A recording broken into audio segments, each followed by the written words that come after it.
So, doing the camshaft on the Ram 5.7 Hemi. Had a failure lifter, and so when I pulled out the lifter, I expected this. Little needle bearing there, shot, lots of play, edges are all ground down from running on the cam. What I did not expect was this. Yikes. And at first I'm like, oh, how the hell did it grind it into like a little half pipe shape?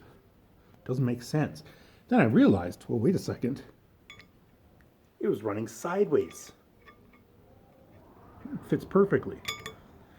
And I don't know how it came sideways because, you know, it has these little keepers that are supposed to keep it straight. But if you look at this, I don't know if you can see it in there. Yeah, see?